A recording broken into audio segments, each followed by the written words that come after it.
all that my hands had done, and the toil I had spent in doing it, and again, all was vanity and a chasing after the wind. I believe we did Ecclesiastes in January or February with our shape reading. But I remember Kelly liked it. I liked it. That's all I remember. I like it enough that I had it at my mom and dad's funeral. That's true. But as I was studying it this week, the almost overwhelming occurrence of negative observations about work can threaten to kill the reader. Right? The teacher opens up with... Hey, back up. Yeah, behind the magical They're curtain. the ones that are out there. I studied it, and it's almost depressing at times. The teacher opens up with vanity of vanities in Ecclesiastes 1, verse 2. And he ends with all is vanity in chapter 12, verse 10. Bless you. The words and phrases he repeats most often are vanity, a chasing after the wind, not able to find out, and can't find out. Ecclesiastes can be a very dreadful book, okay? The task of making sense of the whole of this book is ridiculously difficult. Does Ecclesiastes really portray work as vanity? Does the teacher sift through many vain ways of working to find a core set of meaningful ones? The answer that I found this week depends on, in large part, how we approach the book. One way to read Ecclesiastes is to take it simply as this, tossed salad of observations about life, okay? But under this approach, the teacher is primarily a realistic observer who reports the ups and downs of life as he encounters them. Each observation stands on its own as a bit of wisdom. Ecclesiastes 2:24 says, "There is nothing better for mortals than to eat and drink and find their enjoyment in their toil." Now, we shouldn't be concerned that it is followed shortly after, 2 verses later, by, "This also is vanity and a chasing after the wind." Okay? So he's like, I don't really know what to do in this life. You should just eat and drink and be happy. And then he's like, yeah, that doesn't work either. Okay? 2 verses later. The reader, us, who wishes to take this approach is in good company. This was frustrating for me as a Bible teacher. The majority of scholars do not recognize an overarching argument in Ecclesiastes. Every commentary I read had a different opinion. Okay? And even among those who did kind of agree, there is, to quote one of them, there is hardly one commentator who agrees with another. That was fun. Okay? That was frustrating. So I'm going to read just a quick article that I found because God is sovereign and in control of everything. And, you guys know I like Pastor John Piper up in the cities. And it was actually on Ecclesiastes, so I'll read it really quickly. Some of it anyways. He starts off by saying, God is sovereign over all things and is purposeful and wise and just and good in all that he does. He says, I find the book of Ecclesiastes probably the most difficult book in the Bible to understand. But it is in the Bible. The Bible that Jesus loved, the Bible that Jesus esteemed, and that Jesus considered to be infallible. I don't believe that the message of the book contradicts the overall message of God's providence in the Bible as a whole. God is sovereign over all things and purposeful and wise and just and good. So again, he says, to be sure, the book starts like this. Vanity of vanities, says the teacher, vanity of vanities. All is vanity. What does man gain by all the toil at which he toils under the sun? In chapter 2, verse 11, which I read at the beginning, he says, I considered all that my hands had done, the toil I had expended in doing it, and behold, all was vanity and a striving after the wind, and there was nothing to be gained under the sun. 2 verses later, he says, Then I saw there is more gain in wisdom than in folly, as there is more gain in light than in darkness. The wise person has his eyes in his head, but the fool walks in darkness. And yet I perceived that the same event happens to all of them. So, Pastor Piper goes on to say, there is a sense of frustration that the same thing happens to both the fool and the wise. And we're going to talk about that in a little bit. Both die. But still, it's not true that there's no such thing as wisdom or light. So, he says, you have a reigning God of justice, and you seem to have a world of meaninglessness. The tension is not just between Ecclesiastes and the rest of the Bible. The tension is within Ecclesiastes itself. He goes on to say, or is it? In other words, is the tension resolvable? And this was interesting. He goes on to say 2 ways to understand Ecclesiastes. The first one is bad theology dominates the whole book until the very end. This is one of the ways you could look at it. One direction would be to say that there is a pessimistic, God-ignoring spokesman writing his narration of the meaninglessness of life in the main part of the book. And then a God-centered person picks up at the end and closes the book by saying that all of that bad theology is what you get when there's no God in the picture. But now he's going to put God in the picture and close with a God-centered perspective and set everything right. In other words, you could think of the book of Ecclesiastes the way you think about Job when you realize that 29 chapters of the book of Job are his thankless friends battering him with bad theology who don't understand the ways of God accurately, which Tim and I are going to teach on Job next week. And then those 29 chapters are set straight, and the speeches of God and Job's repentance are at the end of the book. Okay? So that's what he's saying. It's like bad theology throughout the whole book, and then the author all of a sudden changes course and he ends it with God. The second way John Piper says you could look at this book is sober theology permeates the whole book. The other direction you could go and look for some kind of resolution is to say that the entire book is in fact written by one God-centered, truly inspired person, and we need to understand some of his terms in a way that will help us to not overreact to some of his descriptions of seeming hopelessness and perplexity and confusion. For example, it may well be that meaninglessness is not the best translation of the Hebrew word habel, which we're going to talk about that in a few minutes. But that it might better be translated as perplexing. And the term under the sun, which occurs 28 times, may not mean a portrayal of the world as it is without God, but rather maybe it means a world where we can't see all that God is doing, so that it looks like perplexity. It looks like an enigma, but it's not. There's providence behind what we can see. I was just telling the team before everyone got here, Isaiah 55:8's been on my mind a lot, right? His thoughts are not my thoughts. His ways are higher than my ways. How can we even fathom, right, what God is doing as finite beings, okay? I want you to really think about that while we study Ecclesiastes, because it is a tricky book. It's really tough to give you a firm, solid answer. So, next slide, I think. Yeah, cool. So let's break Ecclesiastes down together. So work is the core activity explored in Ecclesiastes. It is generally called, the word work is generally used as toil, okay? It's the Hebrew word amal, which indicates the hardship of work, okay? The writer is telling us that work is hard. How many of us have a job? We know work is hard. We know life is hard. The topic is introduced at the beginning of the book in chapter 1, verse 3. What do people gain from all the toil, all the amal, all the hard work at which they toil under the sun? The teacher's assessment of toil is in chapter 2, verse 1, that it is vanity. Now, the word habel in Hebrew dominates Ecclesiastes. The word habel actually means breath, all right? But from that, it comes to refer to something that is insubstantial, it's fleeting, and of no permanent value, right? You take a breath, and it's gone. You take another breath, and it's gone. You take another breath, and it's gone. It's suited to be the key word for this book, okay? Because again, a breath by nature is brief, and it dissipates very quickly. Yet, our survival depends on the next breath, right? Soon, however, breathing will cease and life will end. So that's where this teacher is going to take us. The word habel similarly describes something of fleeting value that will ultimately come to an end.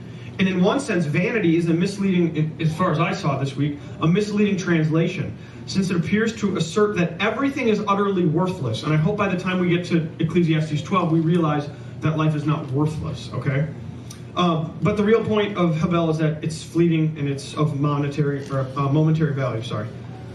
This brings us to the image of the sun, and the sun's in Ecclesiastes a lot. Ecclesiastes 1, verse 5. That the ceaseless activity by this great object in the sky brings the light and the warmth that we depend on every day, yet changes nothing as the ages go by. Ecclesiastes 1, verse 9 says, there is nothing new under the sun. Ecclesiastes 1, verse 12 through chapter 6, I think it's the next slide, Keisha. Yeah, awesome. And we're going to start with, work is a chasing after the wind.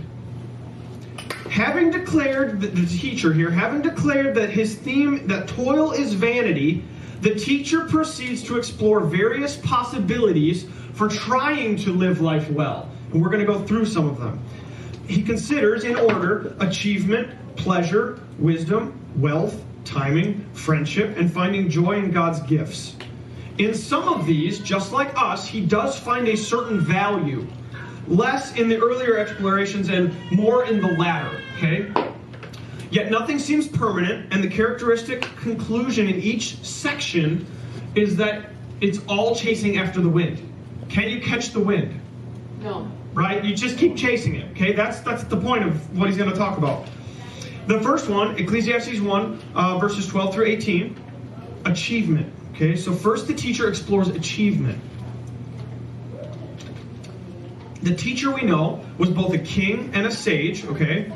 And in verse 16 of chapter 1, it says, surpassing all who are over Jerusalem. What did this achievement mean to him? Not much, okay? Because Ecclesiastes 1, 13 through 14 says, it is an unhappy business that God has given to human beings to be busy with. I saw all the deeds that are done under the sun, and see, all is vanity and a chasing after the wind. What's he saying? No lasting achievement even seems possible, all right? He goes on in verse 15 to say, what is crooked cannot be straight, and what is lacking cannot be counted. So achieving his goals did not give him happiness, for it only made him realize how hollow and how limited anything he could accomplish even would mean. In some, he says again in verses 17 through 18, he says, I perceived that this also is but a chasing after wind, okay? I had all the achievement I could get. Didn't matter. He goes on in chapter 2, verse 1 through 11. He says, come now, I will make a test of pleasure. Enjoy yourself, verse 1. So he acquires wealth, houses, gardens, alcohol, servants, slaves, jewelry, entertainment, ready access to sexual pleasure. And what does he say in verse 10? Whatever my eyes desired, I did not keep from them. I kept my heart from no pleasure. Sounds like the world we live in, right? Unlike with achievement, he does find some value in seeking pleasure, right? Just like we all do. My heart found pleasure in all my toil, and this was my reward for all my toil. So his supposed achievements had turned out to be nothing new, but his pleasures were at least pleasurable, right? He enjoyed them. It seems that work undertaken as a means to an end, in this case pleasure, right? Chapter 2, verses 1 through 11, is more satisfying than work undertaken as an obsession, right? So for him, pleasure was more important than striving after work and achievement. Ecclesiastes 2:8. Without necessarily taking many concubines, right? Today's workers might do well. What's he saying when he's talking about pleasures through these 11 verses? Take some time maybe to say, as the saying goes, smell the roses. That's what he's saying. He's saying enjoy the pleasures. That if we've ceased to work towards a goal beyond work, if we can no longer enjoy the fruits of our labor, we have become slaves of work rather than its master. That this section ends with the assessment in verse 11 that, again, all was vanity and a chasing after wind, and there was nothing to be gained under the sun. So did pleasures please him ultimately at the end? No, okay? Chasing after the wind again. How about Ecclesiastes 2, verses 12 through 17? Let's try wisdom. I have a question. Yeah. When you say work, does that mean like a job work, or does it mean like actions to salvation works? Not salvation. Anything you do under the sun. So not salvific. Job, parenting, spouse, filling up your car with gas, drinking a beer, like anything. Okay. So the teacher turns to wisdom. Verse 12. I turned to consider wisdom and madness and folly. In other words, he decides, I'm going to try to become a professor, right? I'm going to try to become a teacher. Maybe that'll work. Unlike achievement for achievement's sake, wisdom can be at least attained, right? We can all get smarter. So he says in verse 13, I saw that wisdom excels folly as light excels darkness. But other than filling the head with exalted thoughts, it makes no real difference in life, because in verse 16 he says, the wise die just like the fools.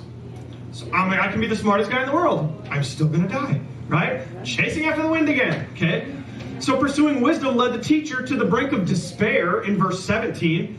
As a result, that remains all too common in academic pursuits even today, right? Because, Matt's familiar with this, I've been to school, you keep learning, and it drives you mad, right? The more you dig into your Bible, the more you're like, I don't get it, right? The more you study something like the Trinity, the more you're like, I don't understand, because I found another rabbit hole, and I read another book, so he goes mad. And verse 17, he concludes with, again, all is vanity and chasing after wind, right? Okay. Chapter 2, verses 18 through 26. Let's turn to wealth, right? At least my toil can be gained, like I can gain wealth from my toil. So what about the accumulation of wealth as the higher purpose beyond the work? Ironically, this turns out to be worse than spending wealth to gain pleasure. Wealth brings the problem, in Ecclesiastes, of inheritance.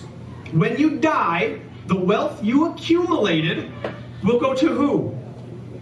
Your heirs, right? Whoever you give it to. Did they deserve it or work for it? No. So what's this guy going to conclude? That's not even worth it. You die and I don't even get to take my money with, right? Verse 22 says, sometimes one who has toiled with wisdom and knowledge and skill must leave all to be enjoyed by another who did not toil for it. This also is vanity and a great evil. What's he saying? Verse 20 says, I turned and gave my heart up to despair. Okay? Because he probably had a kid that he knew was going to waste it on video games and Cheerios, right? Right? The prodigal son. Okay?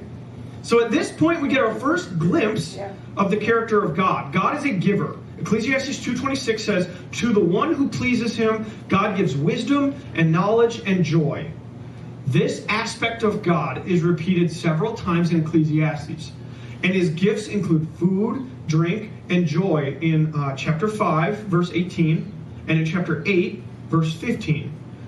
Some other gifts from God include wealth and possession in chapter 5, verse 19, and in chapter 6, verse 20. Honor, Ecclesiastes 6:2. Integrity, chapter 7, verse 29. The world we inhabit, Ecclesiastes 11:5. And life itself, Ecclesiastes 12:7. But the teacher does not find satisfaction in giving wealth any more than gaining it. And that's in verses 18 through 21. The satisfaction God in heaven finds in giving somehow escapes the teacher under the sun. Unless there is indeed a higher purpose beyond anything that the teacher discovers, the accumulation and the distribution of wealth, verse 26 says, also is vanity and a chasing after. Are we getting a theme here, right? Nothing's working. Nothing's working. How about timing? Ecclesiastes 3 through verse 1 through chapter 4, verse 6. So now the teacher explores in this famous chapter that everyone knows this. For everything there is a season and a time for every matter under heaven. Okay? Those of us that grew up in church, we've heard that one. That the key is that every activity is governed by time. Work that is completely wrong at one time may be right and necessary at another. Okay? At one moment it is right to mourn. At one moment it is wrong to dance. At another moment the opposite is true. Right? None of these activities or conditions that we do on a daily basis is permanent. We are not like angels in a timeless bliss. Okay? We are creatures of this world going through the changes and the seasons of time. And because of Genesis 3, we have all been affected by sin, right? So we're going to have seasons, okay? This is another hard lesson for the teacher. We deceive ourselves about the fundamental nature of life if we think our labors can bring about permanent peace, prosperity, joy, and happiness, right? Rich people kill themselves all the time. Why? They're not happy. Why? Because they're like the teacher. They realize none of this is worth anything, okay? Ecclesiastes 3:3 says, everything we have built will rightly be torn down. If our work has any eternal value, the teacher sees no sign of it in his life. Because again, he says, under the sun, chapter 4, verse 1, that our condition is doubly difficult if we are creatures of the moment, but unlike the animals, in chapter 3, verse 11, it says, we have a sense of past and future in our minds. So the teacher longs for that which has permanent value. Can he find it, yes or no? No, he can't find it. But the teacher, as far as timing, does not despair, for time is a gift from God himself. Chapter 3, verse 11. God has made everything suitable for its time. It is right to cry at a funeral, right? It is right to rejoice when a child is born. Do you see the timing differences? Okay. That Ecclesiastes 3:12-13 says, there is nothing better for them than to be happy and enjoy themselves as long as they live. Moreover, it is God's gift that all should eat and drink and take pleasure in all their toil. He is showing us that work is under the curse, but work in and of itself is not a curse. That God put Adam and Eve in the garden and said what? Take care of it. Work. And the animals. Garden. Right? That's work. That even the limited vision that we have into the future is kind of a blessing, for it relieves us of the burden of trying to foresee all the ends. If we knew how this story ended for our life, we would go crazy, right? Mike and I were joking about this a lot, Pastor Mike and I, when the pandemic was going on. If we actually knew the date that Jesus was coming back or that we were going to die, we would drive ourselves crazy. We'd either want to do as much as we can and sin as much as we can until that very last day when we say sorry, right? Or we would just be freaking out that I'm going to die in a year and I don't get to see my boys grow up, right? Do you see how that's not even helpful for us? Okay. Ecclesiastes 3:22 says, who can bring people to see what will be after them? If our work, he's finding things out as he goes on this journey, if our work serves the time that we can foresee, then it is a gift from God. And at this point, we get two glimpses from God's character. First, we see God is awesome. He's eternal. He's omniscient, right? In verse 14, it says, so that all should stand in awe before him. And although we are limited by the conditions of life under the sun, the teacher is realizing God isn't. Okay? There's something. Go ahead. This is just something that I just came to my head that's made stupid. But under the sun, right? Yeah. The sun. Sure. Double meaning. Yeah. It's good. Except for they're spelled differently, right? Huh? They're spelled differently, right? Well, I'm thinking there's a correlation to that. Sure. Because everything you do is under the sun. Especially if you're a believer of Jesus. I'd look to see if it was capitalized in the S-U-N, Yeah. you know, but That's it good. wasn't. But that just hit me. It's good. I'm kind of simple. Stop it. There is more to God than meets the eye, right? So that all should stand in awe before him. The transcendence of God occurs in Ecclesiastes 7 and in chapter 8. The second glimpse shows us that God is a God of justice. In chapter 3, verse 15, it says, God seeks out what has gone by. And then 2 verses later, it says, God will judge the righteous and the wicked. So this theme of God as justice is repeated also later in 8:13, 11:9, and 12:14. We may not see God's justice in the apparent unfairness of life, but the teacher is assuring us that it will come to pass. Okay? That Ecclesiastes is a realistic exploration of the fallen world that we live in. That work is toilsome, yet amidst the work being toilsome, our goal, right, amidst the toil is to take pleasure in what God has given us. That this is not an answer to the conundrums of life, but a sign that God is in the world, even if we don't see him or see exactly what he's up to. Okay? So moving on, we get to friendship. Ecclesiastes 4, 7 through 16. So now he goes, perhaps relationships offer real meaning in work. So the teacher extols the value of friendship. Chapter 4, verse 9. 2 are better than 1, because they have a good reward for their toil. How many people in our world even find their closest relationships in the workplace? Okay? It's because you're with them more than you're at home. It's so true. When I was working 1 billion hours at Buffalo Wild Wings and wasn't even seeing my family, isn't it weird how, like, those of us that have had jobs like that, like, they did become my family. I saw them more, I interacted with them more, I knew about their family and their life and that kind of stuff more. But even if we didn't need the pay, even if the work didn't interest us, we might find deep meaning in our work relationships. And I tell you guys this all the time, that's your greatest mission field, because to Judy's point, you spend a lot of time with them, okay?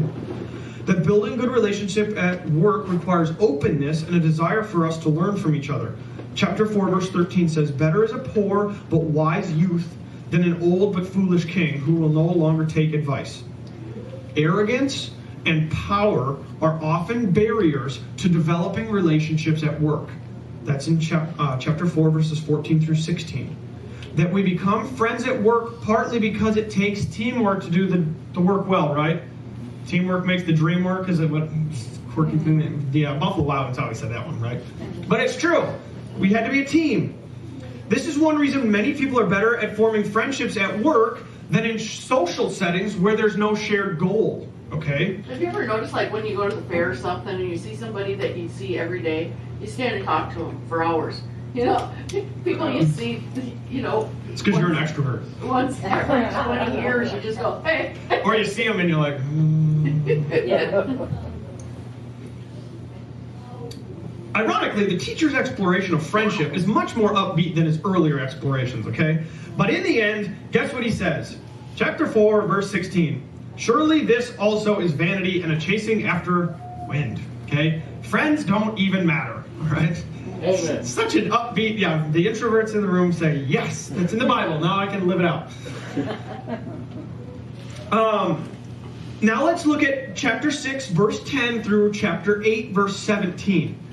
And one of the key themes in this is there is no way to find out what is good to do. I think the next slide, Keisha, but I'm not sure. Yes, okay. A life of toil is continuing to be told to us that it amounts to a chasing after the wind. For the results of our works are not permanent in the world, and the teacher's finding this out. So he begins to search to find what is best to do with the time he has. So as seen earlier in the book, this block of material is divided into sections, okay? So let's first look at, here's the overall theme for those couple chapters. The first one we're going to look at is the ultimate result of our actions, chapter 7, verses 1 through 14. Guess what our toil ends with? Wind. Death. Wind, sure, right? Death, okay? Ecclesiastes therefore recommends that we're going to spend some pretty serious time in the cemetery, okay? That's chapter 7, verses 1 through 6. That can we see any real advantage that one tomb has over the other? Okay, no. That some people, he says, whistle past the graveyard, refusing to consider its lessons. Chapter 7, verse 6, their laughter is like the crackling of thorns as it is consumed in the flames. So the teacher's finding out, because our time is short, we cannot even find out what impact we have on the world, right? Because when you're dead, you don't know what the impact was you left. Okay, so he's just driving himself crazy.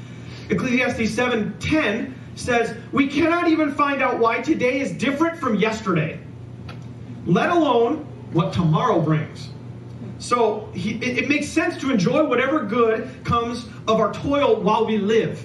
Sounds like the world, right? You can see the teacher's really wrestling. Ecclesiastes 7:14, because we have no promise that the final end is good. It says, God has made the one as well as the other, so that mortals may not find out anything that will come after them. That's really great, right?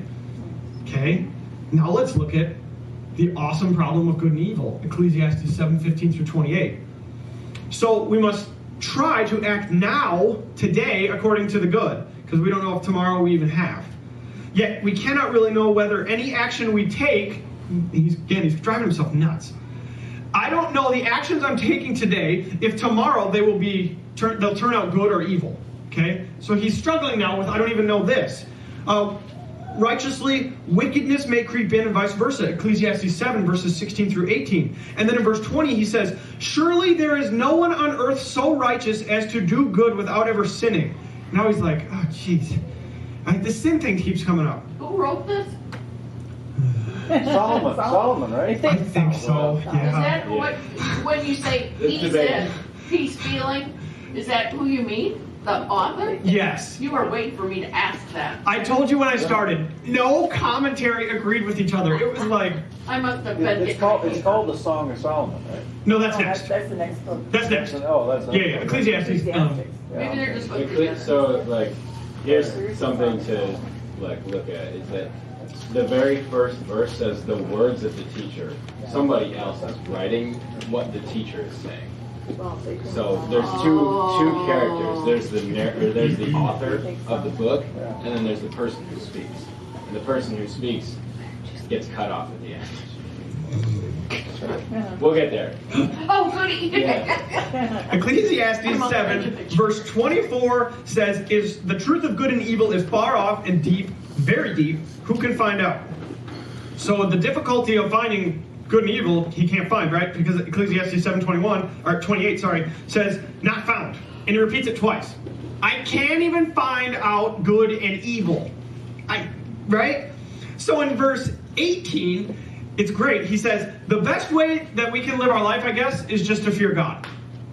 That's a pretty good way to live, right?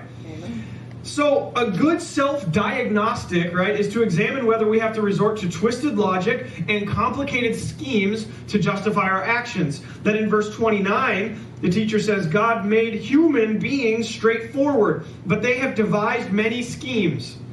Here we go back to the cyclical, like, trusting God, not trusting God, trusting ourselves, not trusting ourselves, going in this circular pattern.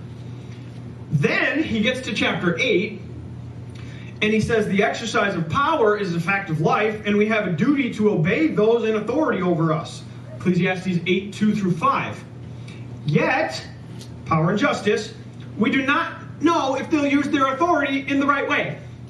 So I'm supposed to submit to whoever's above me, but I don't know if he's going to be good or bad. I don't know if she's going to do right or wrong. Quite possibly, he says in verse 9, they will use their power to harm others. He's struggling with justice being perverted. Ecclesiastes 8, 10 through 14. The righteous are punished and the wicked are rewarded. How many of us feel that way in the world we live in right now, okay? That in the midst of this uncertainty, he comes back to, again, a key conclusion in this overarching book. Chapter 8, verse 13. The best thing we can do, I guess, is to fear God. Let's enjoy the opportunities, the happiness that he gives us. In verse 15, he says, I commend enjoyment, for there is nothing better for people under the sun than to eat and drink and enjoy themselves, for this will go with them in their toil through the days of life that God has given them under the sun. As in the previous section, the marker phrase here is, not find out. It's repeated 3 times on this topic. That however much their toil, right, in seeking, they will not find it out. And in chapter 8, verse 17, he again says, they cannot find out. You can't figure it out, all right? I don't have an answer. And this brings to an end the teacher's search to find out what is good to do with the limited time we have. He has discovered some good practices, but at the end of the day, are they meaningful or not? No, they're chasing after the wind, okay? Next slide, please. So, now the teacher says in chapter 9, 1 through 11:6, I summarized it as, there's no way to know what comes after. So what he's struggling with is perhaps it would be possible to work out what is best to do in this life if we know what comes after, okay? If I know my kids are going to take care of my inheritance well, I'm going to work really hard so that they're okay when I'm gone. That's what he's trying to figure out now. So, the teacher searches for knowledge about death, Ecclesiastes 9, verses 1 through 6, Sheol, Ecclesiastes 9, 7 through 10, the time of death, verses 11 through 12, what comes after death, the evil that might come after death, and the good that might come after death. Guess what are repeated phrases in these chapters? Yeah. Do not know. No knowledge, right? He can't figure it out. So the teacher finds that it is simply not possible to know what lies ahead. Ecclesiastes 9:5. He says, the dead know nothing. Okay? Chapter 9, verse 10. There is no work or thought or knowledge or wisdom in Sheol to which you are going. In the NASB version, verse 12 says, man does not know his time. The sons of men are ensnared at an evil time when it suddenly falls on them. None of us in the room know where we're going to die. We don't know when we're going to die. We don't know how we're going to die. Okay? When God says your clock's over, it's over, right? I use this analogy quite often, but Kobe Bryant, right, the famous basketball player, died in a plane crash a couple years ago. He was 12 feet from clear skies. That's like from here to the wall. Okay? God said it was his time, right? Ecclesiastes 11 says, you do not know what disaster may happen on earth. The Bible says, you do not know which will prosper or whether both alike, this or that, will be good. Despite our colossal ignorance about the future, the teacher finds a few things that are good to do while we have a chance. Okay, and let's explore these quickly. Verse 10. Throw yourself into work wholeheartedly. He says, whatever your hands find to do, do it with your might. For there is no work or thought or knowledge or wisdom in Sheol to which you are going. What is he saying? Do your work as to the Lord, because when you're dead, you can't work anymore. Okay? Although we cannot know the final result of our work, he's telling us there's no point in letting that paralyze us. All right? Humans, again, I talked about this a few minutes ago, were created and designed to work in Genesis 2, verse 15. That we need to work to survive. So, if we're called to work, we might as well do it with some good old gusto, some good old do it for the Lord, okay? Ecclesiastes 9:7 says, eat your bread with enjoyment. What does that mean? Enjoy your meal. That's as simple as it means. And drink your wine with a merry heart, for God has long ago approved what you do. Chapter 9, verse 11 through 12. The teacher tells us to accept success and failure as a part of life. How many of us in the room know we learn much more from failure than success? Okay? However, we're really glad that we don't always fail. Okay? Accept success and failure as part of life. First, do not fool yourself into thinking either that our success is due to our own merits or that our failures are always due to our own shortcomings. In verse 11, the teacher says, I saw that under the sun, the race is not to the swift, nor the battle to the strong, nor bread to the wise, nor riches to the intelligent, nor favor to the skillful, but time and chance happen to them all. Sometimes success and failure might just be due to chance, right? It just might be. That this is not to say that hard work and ingenuity aren't important, but they prepare us to make the most of the chances of life. Yet one who succeeds at work may be no more deserving than one who fails. We live in a world with other sinners, right? Sometimes stuff just happens, right? Ecclesiastes 10:18 through 11:6.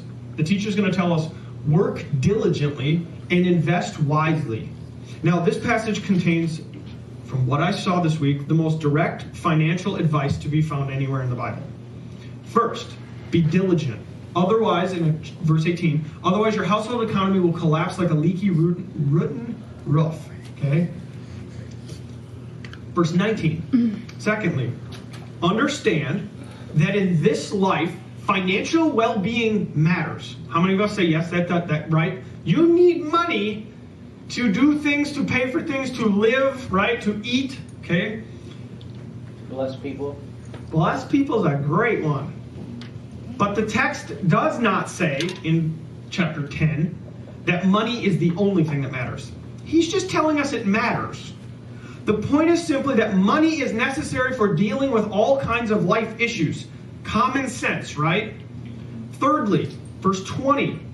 Be careful, he says, about be careful about people in authority. If you belittle your boss or a customer, you might regret it, right? So he was just talking about power and justice with the authority, but he's saying, but their authority still matters, right? Fourthly, Ecclesiastes 11, diversify your investments. I don't know how you guys feel, but lately it's like, I don't think I want to diversify my investments, because at least in a savings account, it's there at my discretion, okay? The Bible says, send out your bread upon the waters. This does not, prosperity gospel, this does not refer to charitable giving. It refers to investing and making wise decisions with your money. In this case, the water represents a venture in overseas trading, okay? Fifthly, again, we live in a different time and day and age, but one of the things that I saw as I studied in verses 3 through 5, don't be overly timid about how you use your money, okay?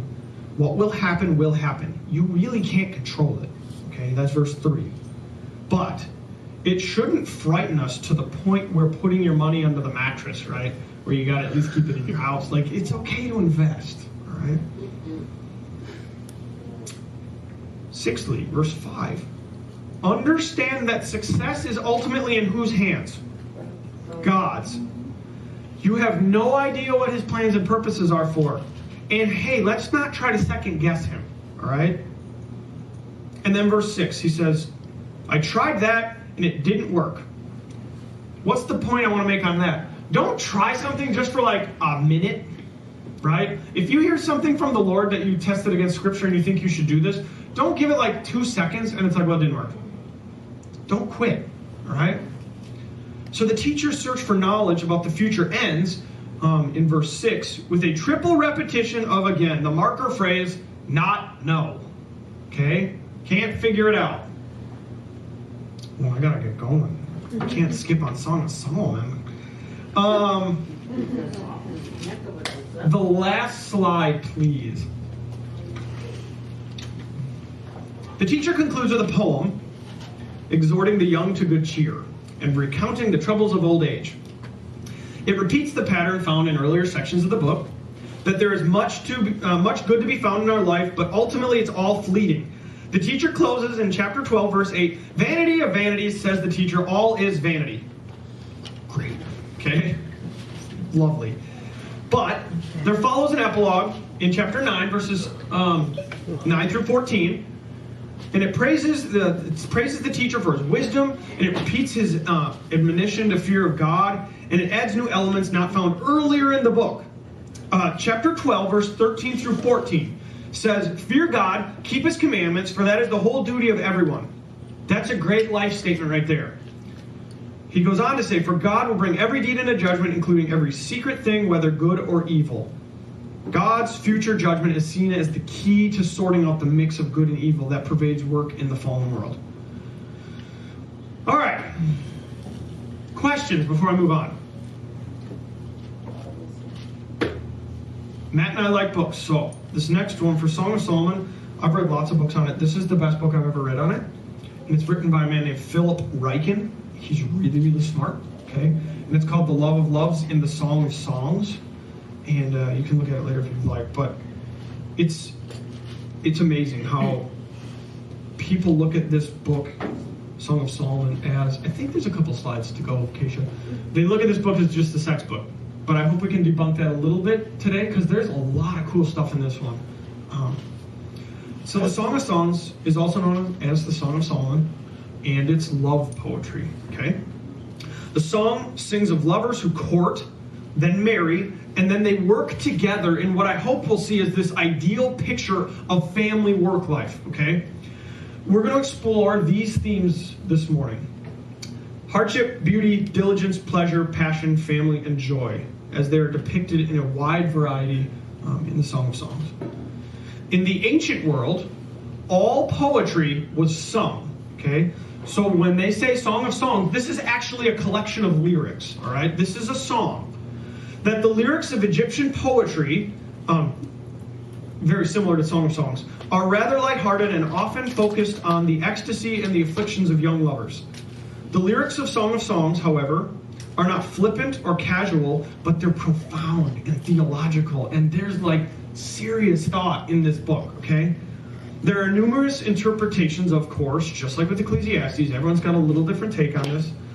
But we will approach it as a collection of songs that center on the love of a man and a woman. This is just plain sense of the text, okay?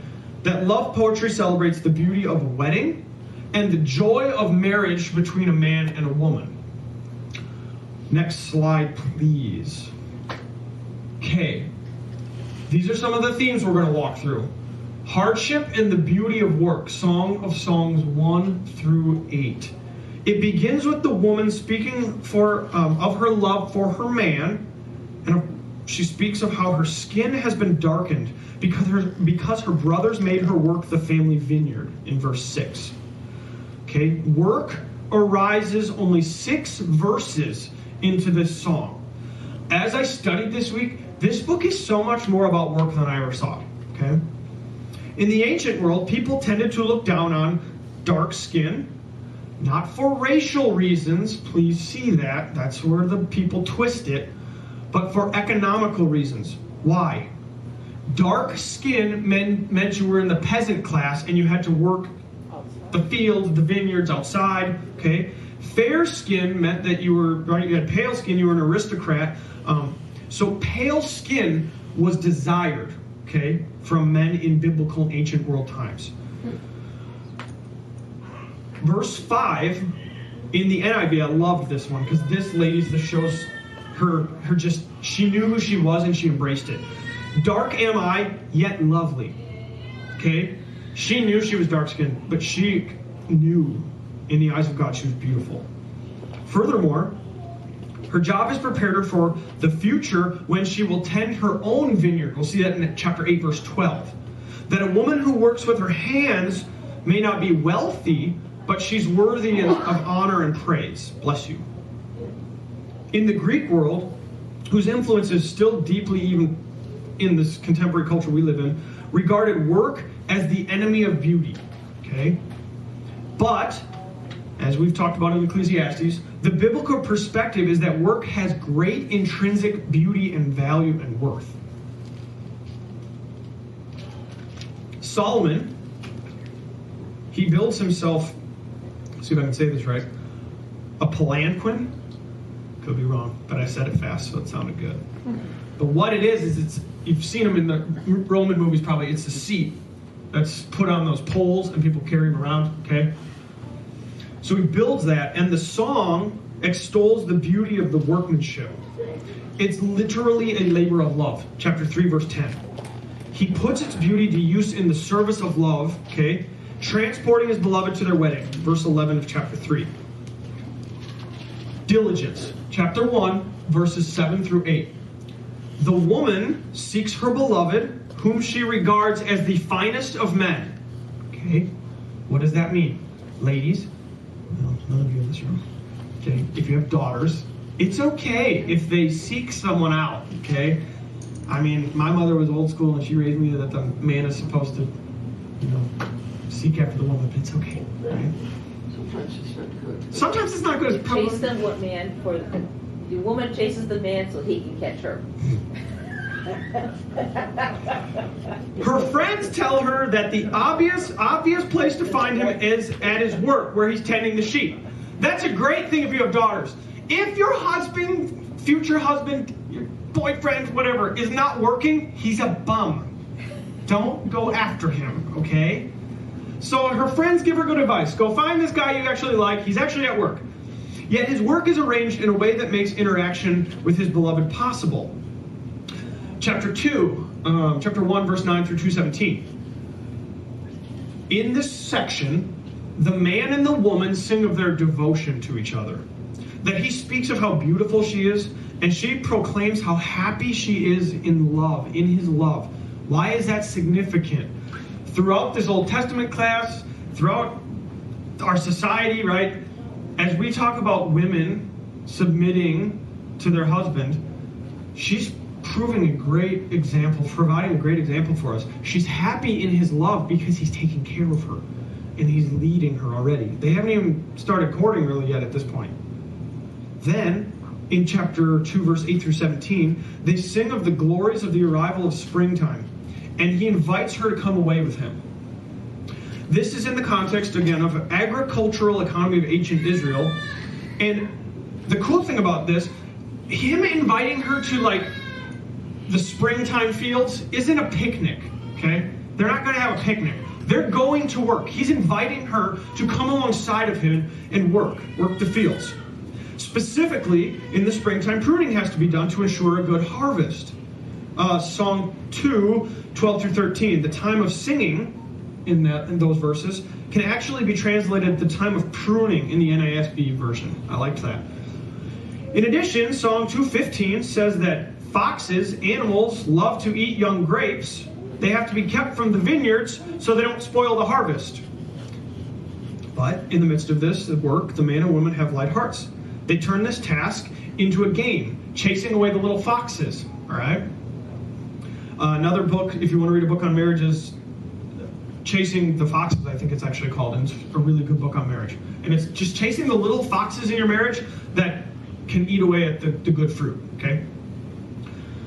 Their work is so amendable to games of love that it leads to our vineyards are and blossom. This is an awesome text that gets overlooked. This glorious picture of agricultural life, our vineyards are blossoms. The same language is used hearkening all the way back to the Garden of Eden.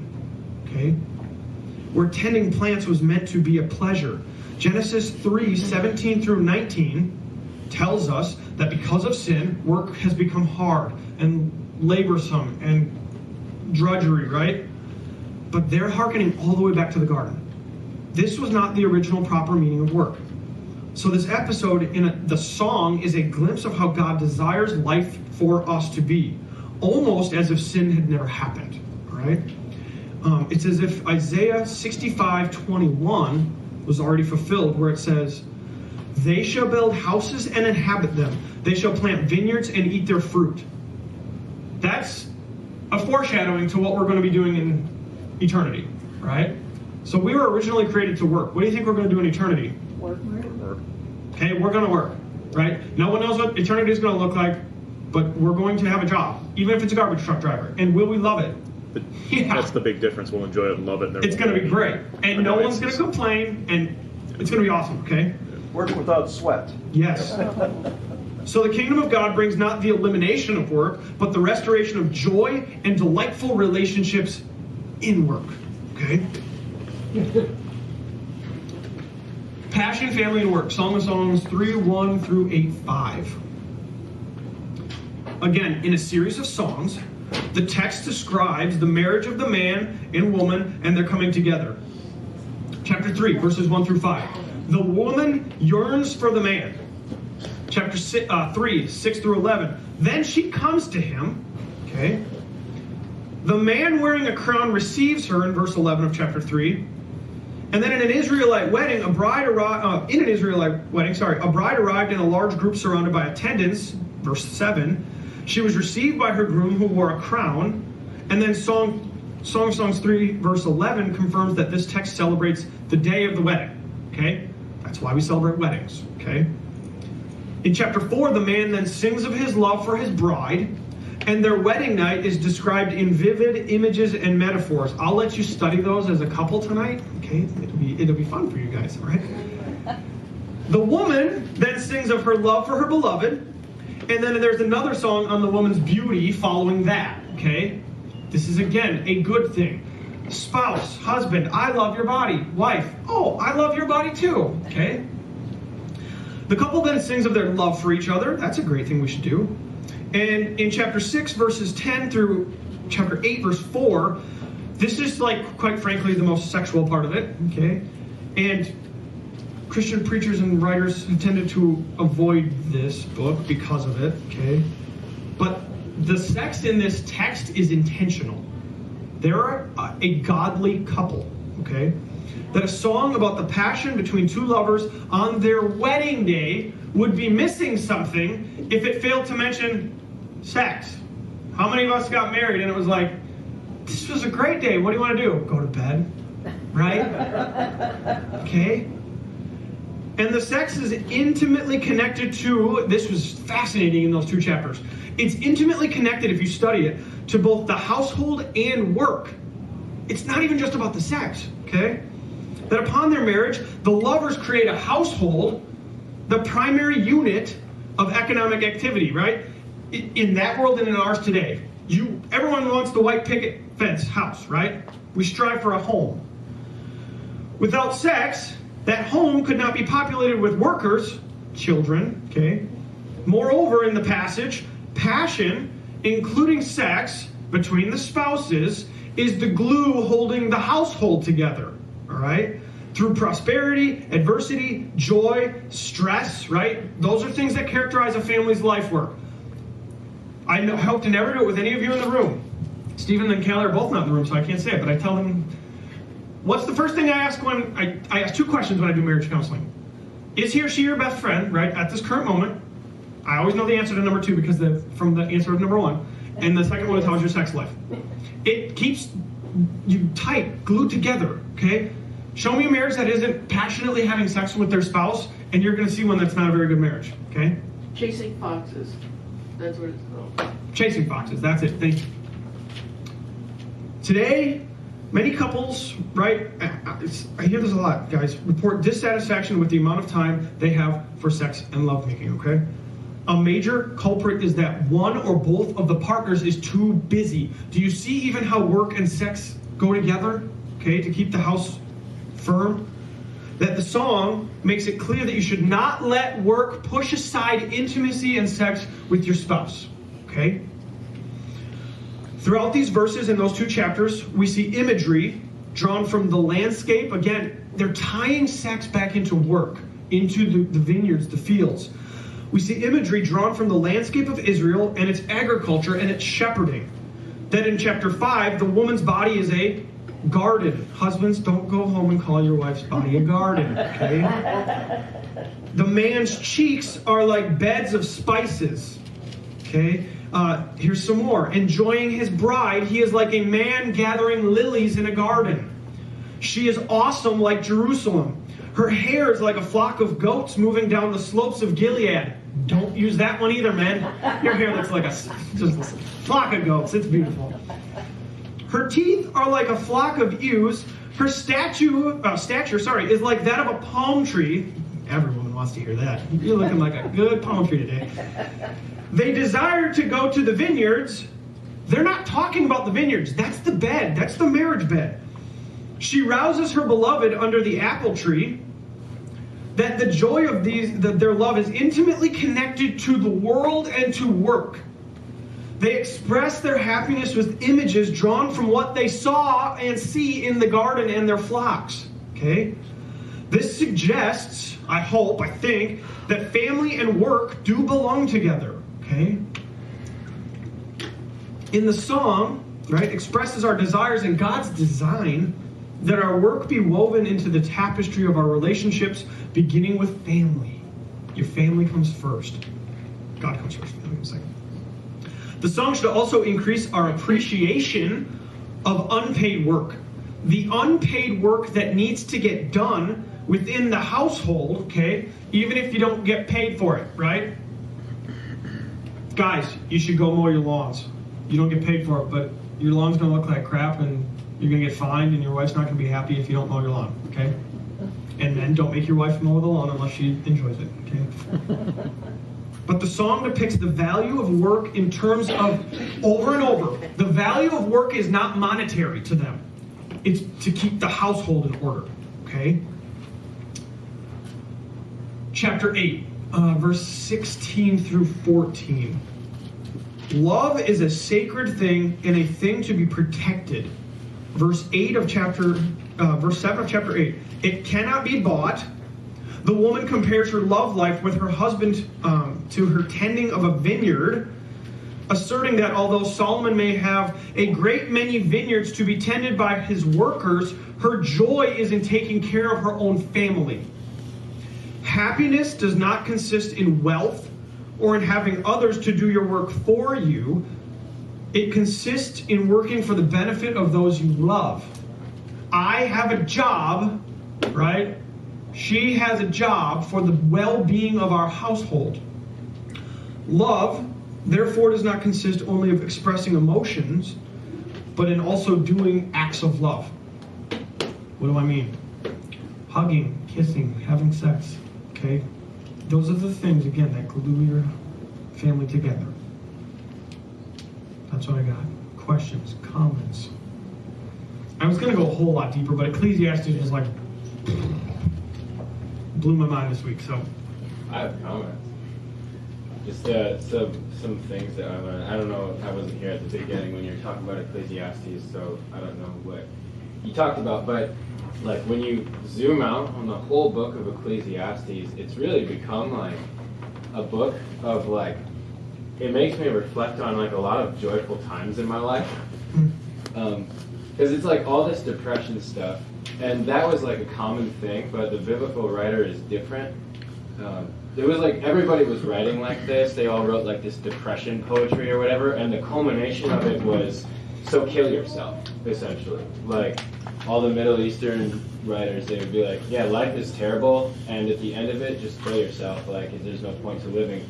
But in Ecclesiastes, there's like these times when he's talking and then he stops and he's just like, here's what I've seen is good.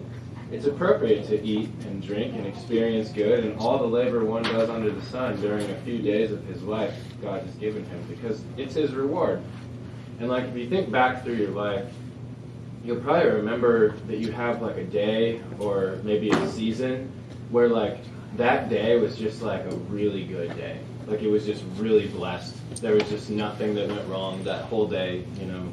Like I would say, despite the fact that the culmination of my relationship with my ex-fiance was futility, like ultimately we broke up, when I went to Australia, that whole 3-week period was just blessed. Like there was no wrong things that happened at all. It was just amazing, you know.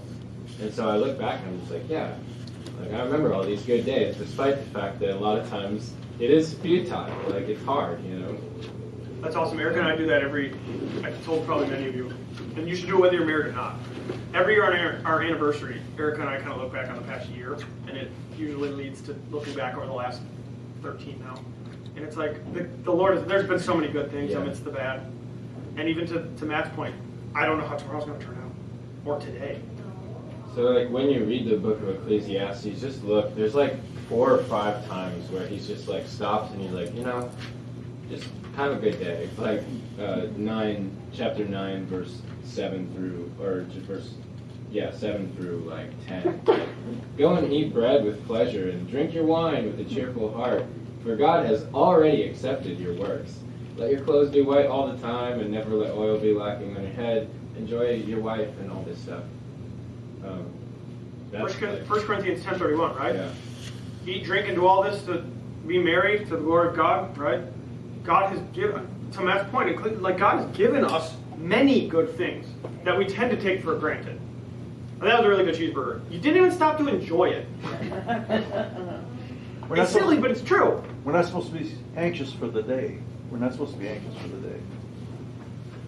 The day will just unfold how it's going to unfold. I guess my comment on Song of Solomon is that like I haven't studied it enough to really figure out if there's like actual thematic development. Like, I don't know if there is a progression of narrative events, like if it starts with dating and then marriage and then like old. Yeah. Like I think that there is, but I'm not really sure. But anyways, like one thing that is really important is like all of the garden imagery. Like it all is supposed to make us remind back to Genesis and that God creates this like flourishing garden world. And within that design that he made is a place for sexual desire, you know? And that's why Genesis chapter 2 ends with that. Like, is this little poem where Adam's just like bone of my bone, flesh of my flesh, you know? Like, so I thought that's really cool too. It's just like to think back to that God has designed people to do this, just within a certain context. And also, I think too, like one of the coolest things is in the Hebrew Bible ordering. Like you have Job and then you have Proverbs, and Proverbs ends with this description of a woman of character. You know, this acrostic poem that's just like, this is what a good woman looks like, and then it goes to Ruth, which is a story about a good woman. Like, who has all this character and stuff. And then right after that is Song of Solomon, which is like this story about sexual desire and love. Like, this is what it looks like to have a good marriage and have a good, desire for each other. So I thought that's really cool. So is that where you're supposed to, when you're raising a child, raising girls versus the boys and stuff like that, do you think that that's where it should be saying what they should do as they're growing to meet their mate?